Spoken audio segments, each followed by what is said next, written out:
இதை ஏன் இங்கே கை இப்படி வைக்க சொல்கிறோம்? காரணம் என்ன? என்ன காரணம்?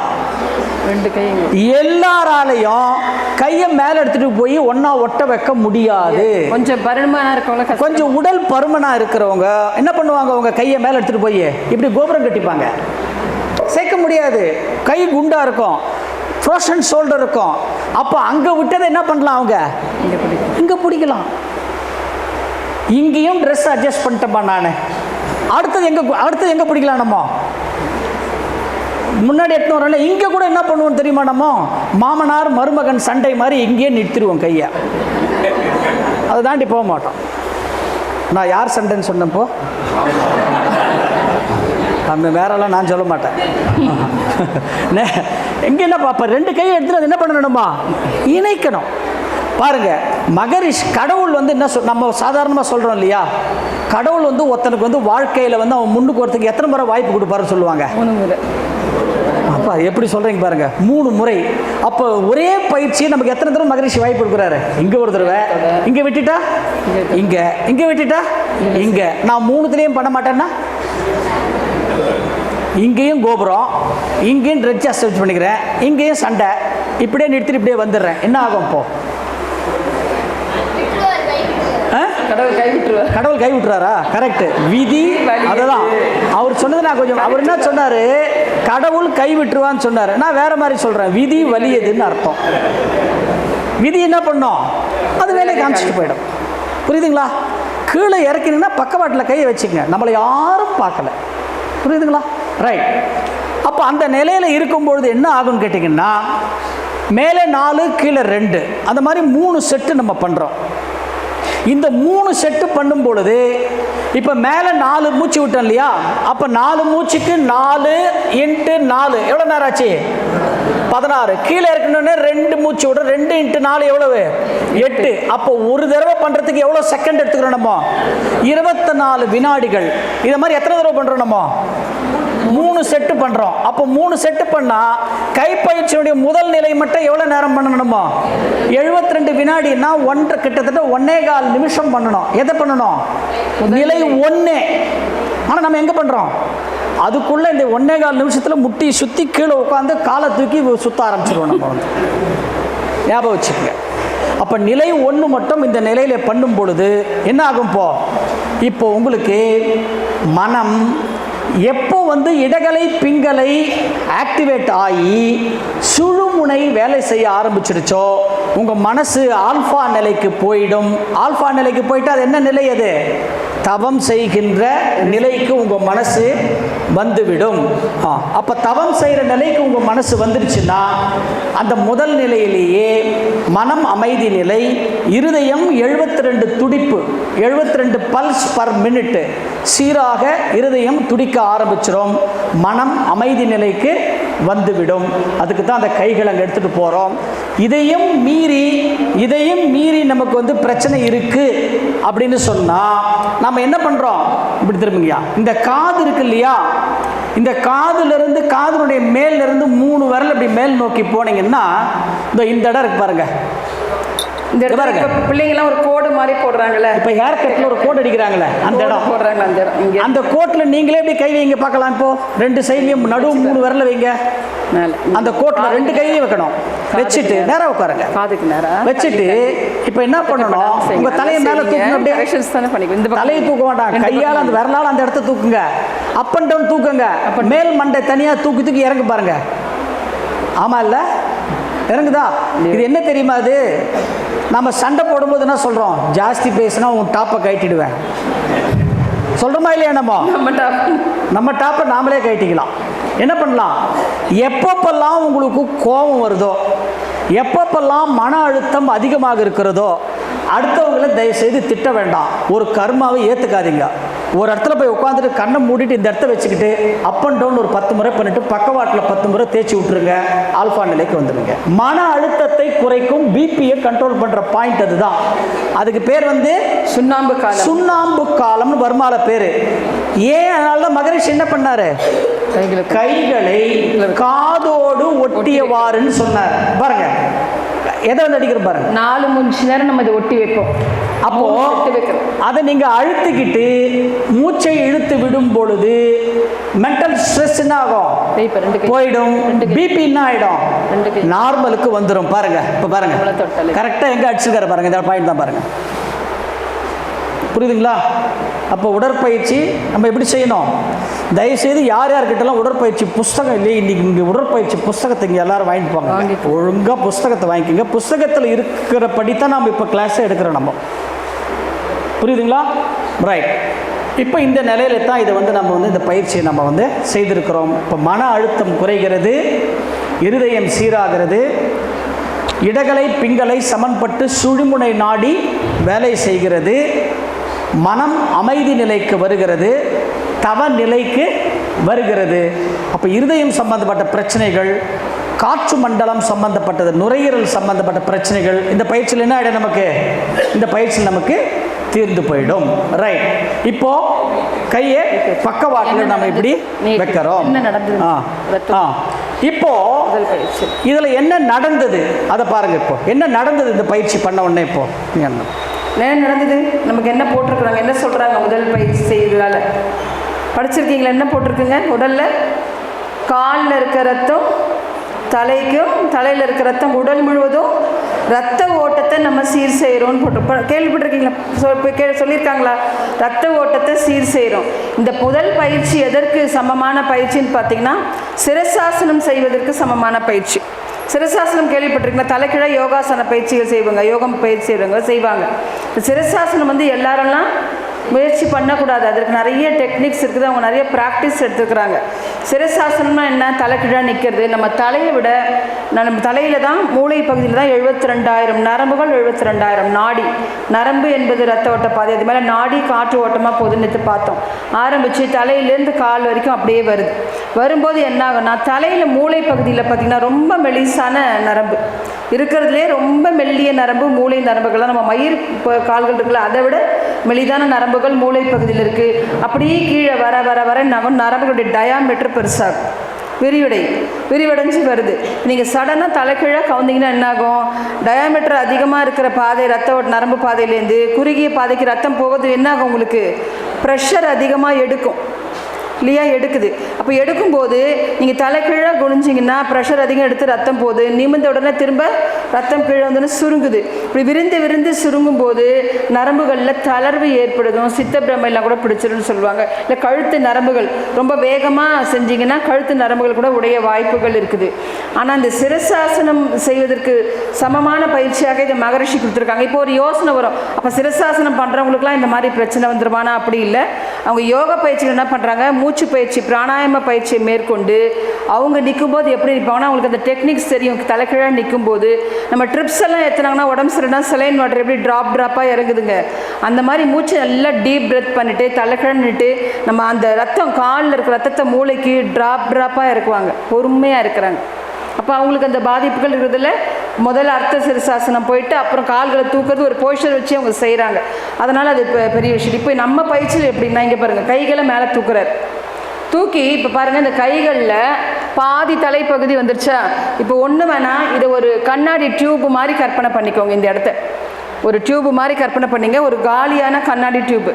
நீங்கள் ஒரு தண்ணியை மேலே ஊற்றுறீங்க. மேலே ஊற்றுனா ஃபஸ்ட்டு எங்கே ஃபில் ஆகும் தண்ணி? இங்கே தலைப்பகுதி கொஞ்சம் கொஞ்சமாக வந்து இங்கே வர வரைக்கும் ரொம்ப இது ஃபுல் பண்ணதுக்கப்புறம் அப்படியே வந்து தானே மேலே ரொம்புது. இதுதான் நடக்குது முதல் பயிற்சியில். நீங்கள் 4 மூச்சு நேரம் இழுத்து விடும்போது அந்த ரத்த ஓட்டம், காலில் இருக்க ரத்தம், நம்ம மூச்சு நல்லா ப்ரீத் பண்ணும்போது உடம்புல இருக்க ரத்தம் என்னாகுது, தலைக்கு அப்படியே வந்து கைகள் நுனிகள் அடைவதற்கு 4 மூச்சு நேரம் நடந்தால், மேலே தூக்கும்போது 4 மூச்சு, கீழே இறக்கும்போது அது மேலே தண்ணி மேலே இப்போ ஒரு ஓஸ்டில் தண்ணி விடுறீங்க, அடிக்கிறதுக்கு ப்ரெஷர் அதிகம் தேவை.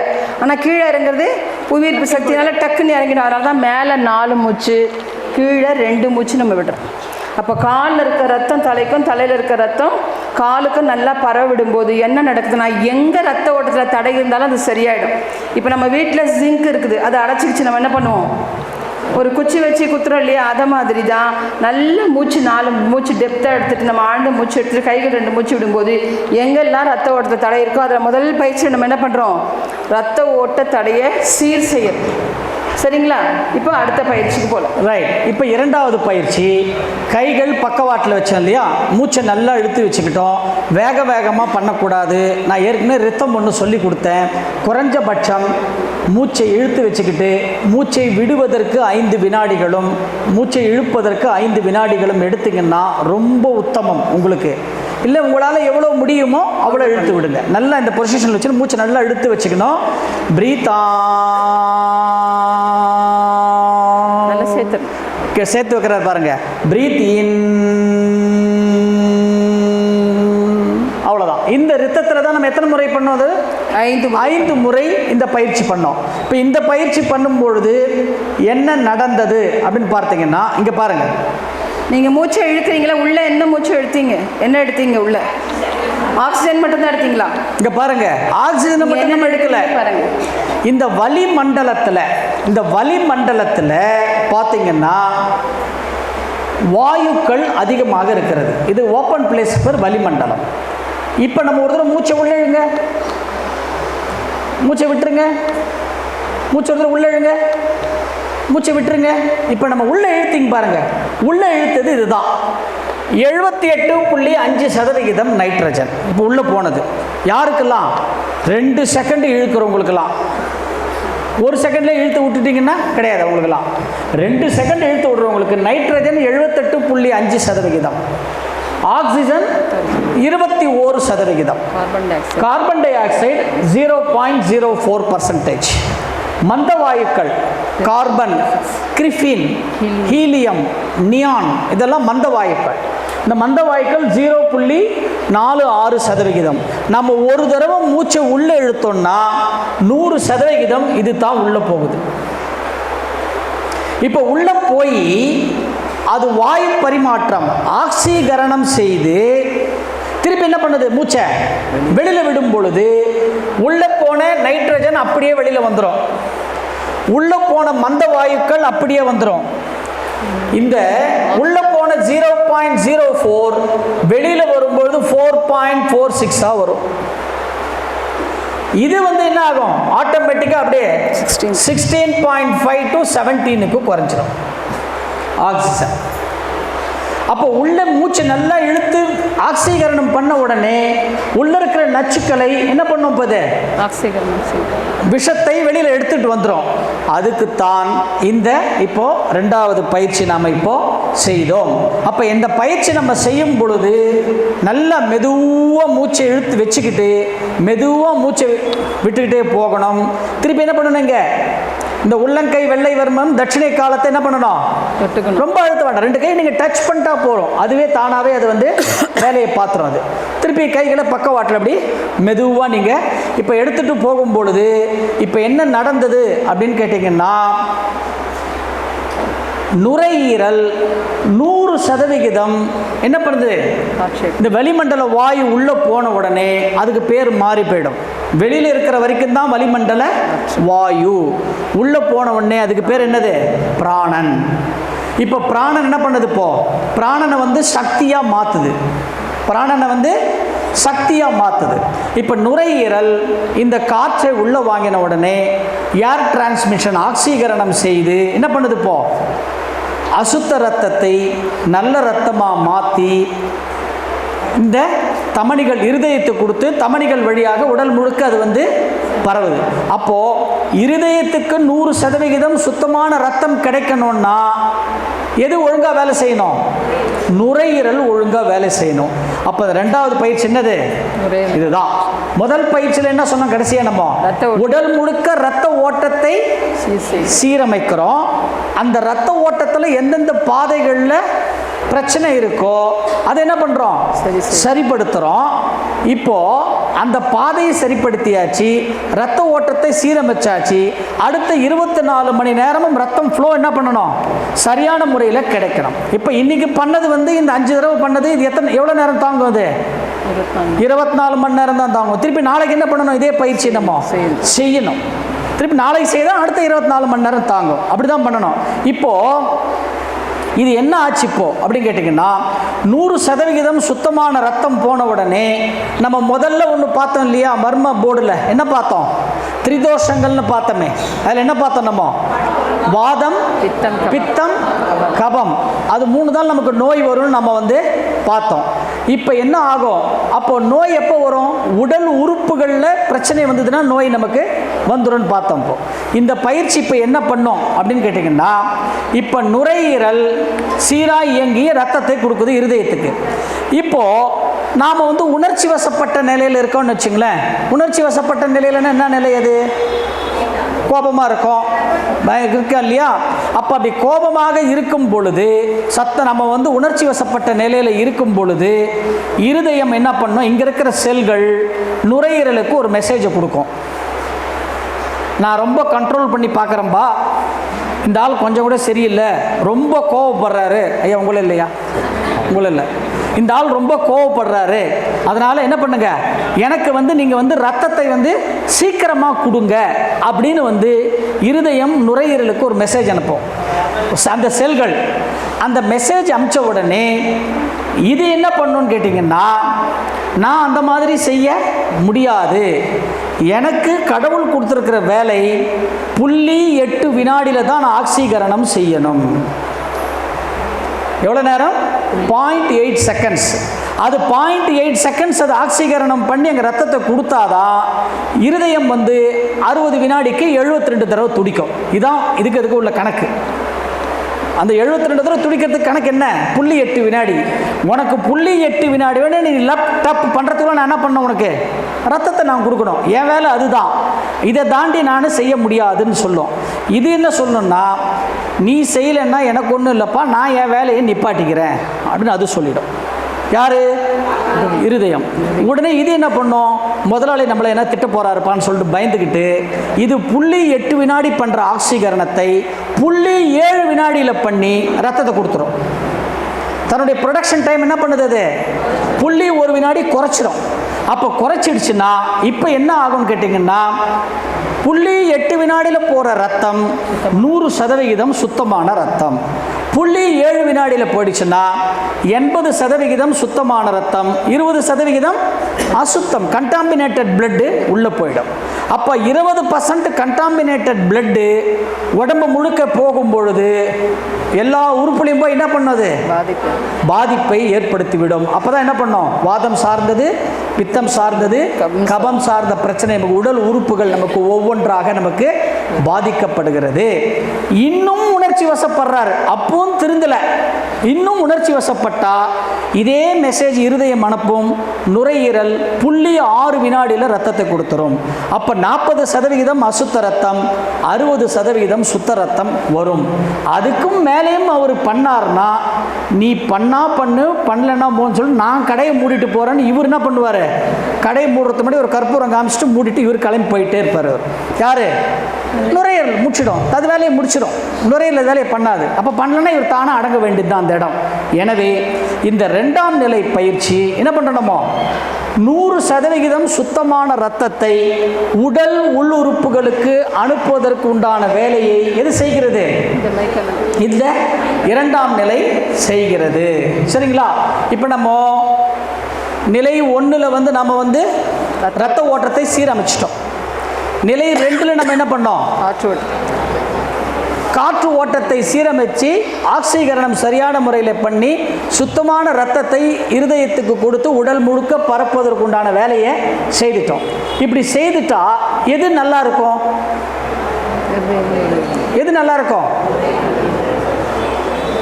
எது? அப்போ என்ன நீங்கள் அப்படின்னு எடுக்கிறீங்க? இந்த உடம்பு நல்லா இருக்கும். அவர் பாருங்க, அவருக்கு எத்தனை வயசுயா?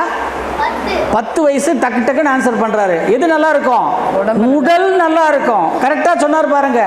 அப்போ அந்த உடல் நல்லா இருக்கணும்னா அந்த உடம்பு எப்படி இருக்கணும்? உடலினுடைய இயக்கம் சரியான முறையில் இருக்கணும். அப்போ அந்த உடலினுடைய இயக்கம் சரியான முறையில் இருக்கணும்னா ஒரு உடம்புல எது சரியான முறையில் இருந்தால் உடல் இயக்கம் நல்லபடியாக இருக்கும்?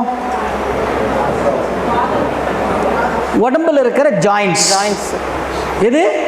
உடம்புல இருக்கிற ஜாயின்ஸ் சரியான முறையில் இருந்தால் தான் இந்த உடலினுடைய இயக்கம் நமக்கு சரியான முறையில் இயக்கும்.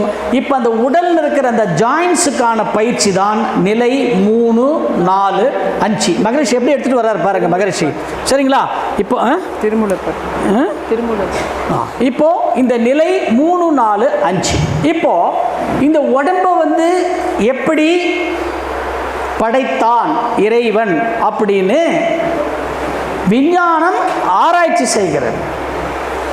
ஆனால் மூலர் என்ன சொல்றார் அப்படின்னு கேட்டீங்கன்னா, இந்த உடல் இறைவன் எப்படி படைத்திருப்பான் அப்படின்னு பார்த்தீங்கன்னா, கூறுவேல் தேகமது என்னவென்றால் குருபரனே எலும்புதனை காலாய் நாட்டி மாறுபடா எலும்பினுள்ளே நுண்ணிய துளையும் இட்டு வன்மையாக நரம்புகளால் இழுத்து கட்டி தேறுதலாய் அதற்கு உள்ளே இரத்தம் ஊற்றி தேற்றமுடன் அதற்கு மேலே தோலை மூடி ஆறுதலாய் அதற்கு உள்ளே வாயுவை அடைத்து அம்மையே அப்பனே இப்படி தேகம் என்ற கூடு உண்டாச்சு.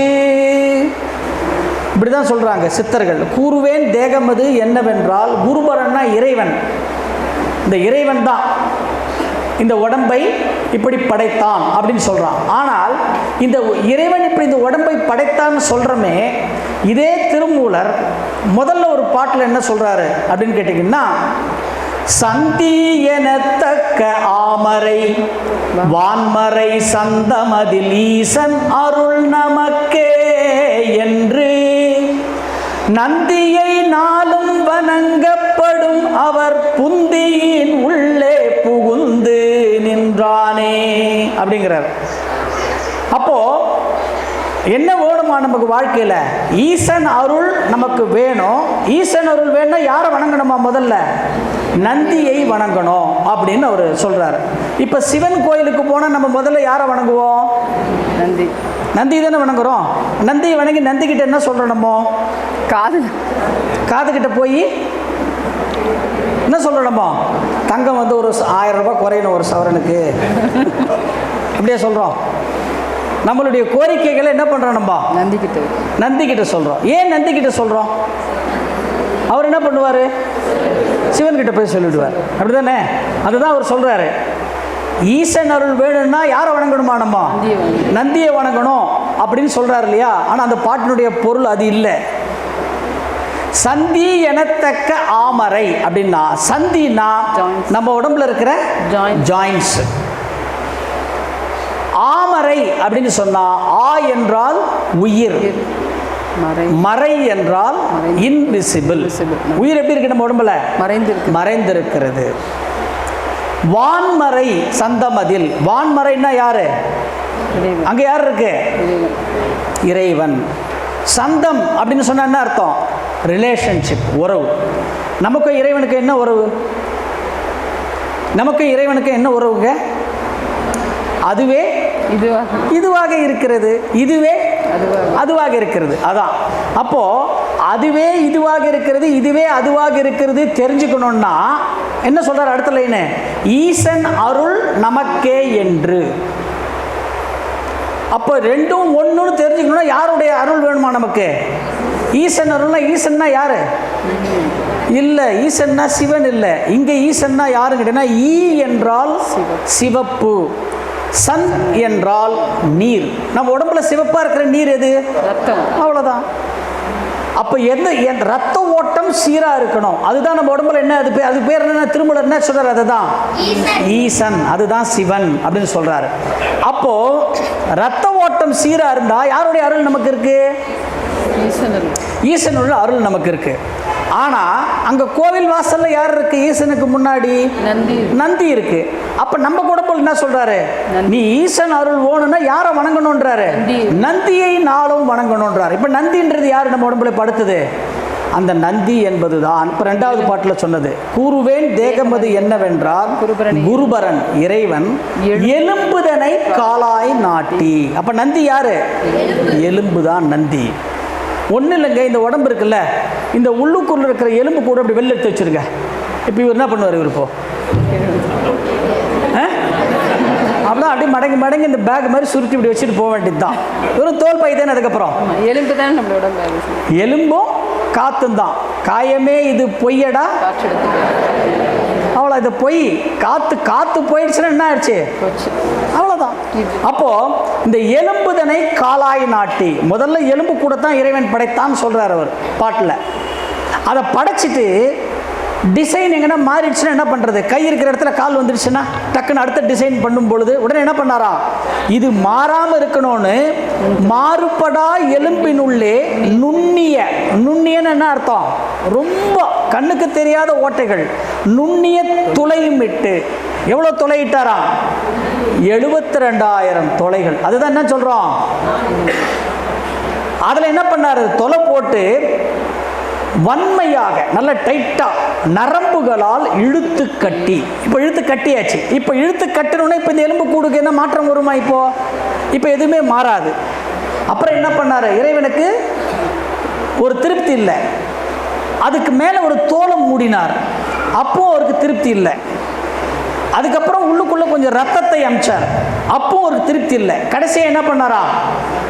ஆறுதலாய் அதற்கு உள்ளே வாயுவை அடைத்து கொஞ்சம் காற்று அடிச்சாராம். நம்ம கார் டயருக்கு, சைக்கிள் டயருக்குலாம் காற்று அடிச்சோன்னா என்ன ஆகுது? புஷ்ஷுன்னு ஆகிடுது இல்லை? புஷ்ஷுன்னு இல்லை, புஷ்ஷுன்னு ஆகிடும். புஷ்ஷுன்னா போயிடுச்சுன்னு அர்த்தம். புஷ்ஷுன்னு ஆகிடும். அப்போது உள்ளுக்குள்ள கொஞ்சம் காற்று அடித்த உடனே நம்ம உடம்பு என்ன ஆகிடுச்சு? அப்படியே பெருசாக ஊதி இங்கே வந்து இப்படி நிற்குது. இப்போ புரியுதுங்களா? அப்போது இந்த ஜாயின்ஸை சரியான முறையிலே இயக்குகின்ற வேலைத்தான் என்ன பயிற்சி? கைப்பயிற்சியினுடைய நிலை 3, 4, 5.